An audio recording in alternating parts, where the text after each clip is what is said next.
Tani videoja e dytë do jetë tamam si të përdorim, strategjinë e sezoneve. Dhe kjo do jetë një pjesë mekanike se çfarë do bëjmë. Fillimisht çfarë duhet të bëjmë është të shkojmë te indikatorët, siç bënim tek Asian Iron Law, dhe të marrim indikatorin e sezoneve. Dhe është ky indikator. Do e merrni këtë dhe më pas do e aktivizoni dhe këtu do keni këto, vetëm këto, sezoni londines mund ta lini pa ngjyrë dhe këto mund t'i vendosni çfarë do lloj ngjyre të doni, pra sezoni aziatik me Leila, sezoni New Yorkut me rozë. Kështu që këto do jenë hapat e parë se si do e përdorim ne këtë strategji. E dyta, e mira është që ne pjesën e horizontal line ta kemi me yll dhe ta kemi këtu, më saktë. Ngjyre e zezë që ne të mund të markojmë pikën më të lartë dhe pikën më të ulët të sezonit aziatik. Tani, çfarë duhet të bëjmë tjetër është që unë personalisht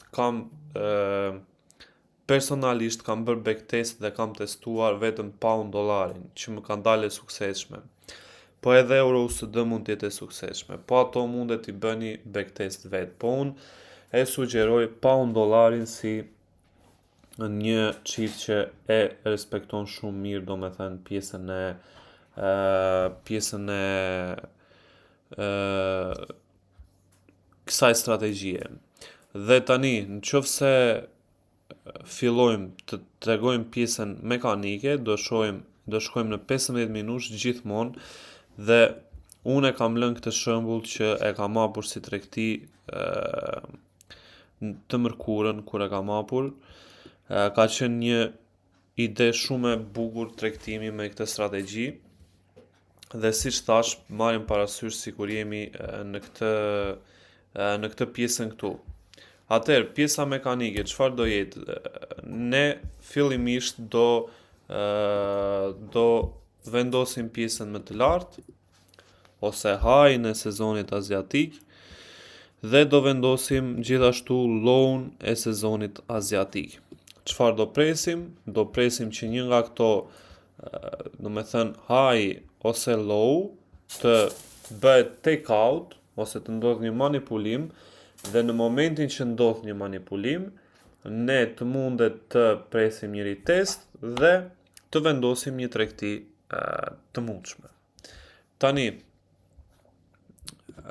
ajo çka mundet të ndodhë, siç thash, është një manipulim i Asian High, ne futemi poshtë dhe më pas bëjmë retest. Në moment që ndodh retesti, ne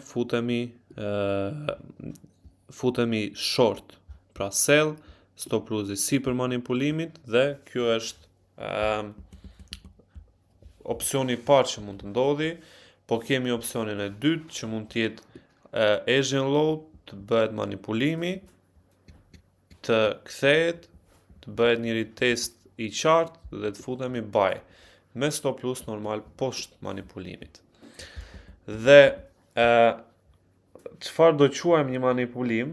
Ne do quajmë një manipulim që është të paktën 5 pips larg Asian high ose low. Pra, thyerja të jetë 5 pips. Dhe do përdorim këtë price range për ta parë nëse është 5 pips ose jo. Dhe po, kjo është afërsisht 6 pips dhe unë mund të ta quaj një manipulim. Po, pa manipulim nuk do kemi tregti. Pra, në momentin që kemi një manipulim, në momentin që kemi një refuzim dhe nuk ka ndodhur manipulimi, nuk do bëjmë entry. Është shumë e thjeshtë.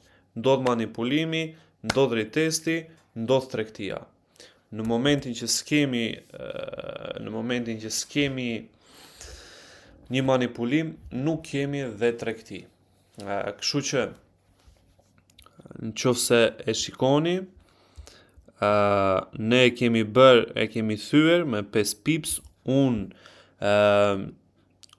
si themi, unë preferoj më së shumti që manipulimi tjetë me trupin e qiriut, jo me bishtin në këtë rast, në qoftë se shikoni ky është me bisht, unë preferoj tjetë me trup, po manipulimi është manipulim, stop losset janë hequr, dhe ajo çfarë ka ndodhur, në qoftë se e shohim price action tani këtu, është që ne e kemi thyer, kemi bërë një lëvizje short, kemi bërë 5 pips manipulim, kemi kthyer sipër Asian low, në qoftë se e shohim kemi ritestuar njerë, jo shumë vendimtar si ritest, por ritesti tjetër, në qoftë se e shohim, është shumë i mirë sepse ka shkuar këtu, deri këtu besh dhe është trequr bullish, dhe ky është një super ritest që unë e parapëlqej më së shumti për ta vendosur, dhe teorikisht entry bëhet këtu. Pasi ndodh ritesti, si thash, stop lossi do vendoset 20 pips maksimumi, ose 25 pips maksimumi, po me rëndësi që t'jetë poshtë manipulimit. Pra në qoftë se ti e ke manipulimin 30 pips, nuk ka tregti që ta vendosësh, sepse i bie që stop lossi t'jetë më shumë se 30 pips. Po këto do t'i shpjegoj në rastet kur nuk mundet të tregtojmë, pra në rastet që janë të pamundura për të tregtuar. Dhe në qoftë se e shohim, kjo do jetë tregtia. Një tregti e suksesshme, një tregti në raportin 1-2, dhe take profit është kapur diku nga ora 4:30, pra është një tregti day trading edhe mbyll punë shpejt. Pra kjo është mekanizmi ose mekanika që ne kemi për këtë strategji të re të sezoneve, sepse nuk mundet t'i vendos një tjetër emër, sepse nuk është tamam me Asian Lion low, siç ka qenë më përpara, do me thënë që ne prisnim edhe të mbyllesh e sipër EMA-ve dhe të kishim, do me thënë, ato konfirmime që ne i merrnim parasysh. Plus që Asian Lion low nuk ishte e vlefshme për sezonin e New Yorkut. Dhe në qoftë se për shembull në këtë rast në qoftë se nuk do kishte ndodhur manipulimi në sezonin e New Yorkut, po do kishte ndodhur në sezonin londines, po do kishte ndodhur në sezonin e New Yorkut, do ishte e vlefshme dhe do tregtoheshe nga ana jonë. Pra, kjo është e gjitha për sa i përket kësaj, do me thënë,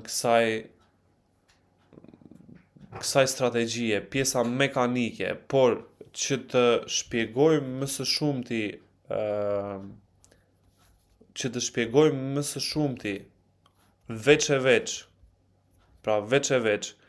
se si mundet të bëjmë entry në sezonin londines dhe në sezonin e New Yorkut, unë do ja u shpjegoj në video në vazhdim. Po ashtu do ju shpjegoj dhe kur nuk duhet të bëni entry. Pra janë disa raste që mua nga backtesti më kanë dalë që nuk ja vlen të bësh entry, sepse në shumicën e rasteve ato dalin në humbje. Pra, dalin në humbje dhe nuk kemi profit shkurt fare nga këto raste. Unë e bëj këtë që juve t'i shmangeni pa bërë gabime dhe pa humbur, t'i shmangeni më thjesht edhe më mirë. Plus do ju ndaj me ju dhe backtestin që kam bërë në GBP USD. Kështu që shihemi në videon e radhës.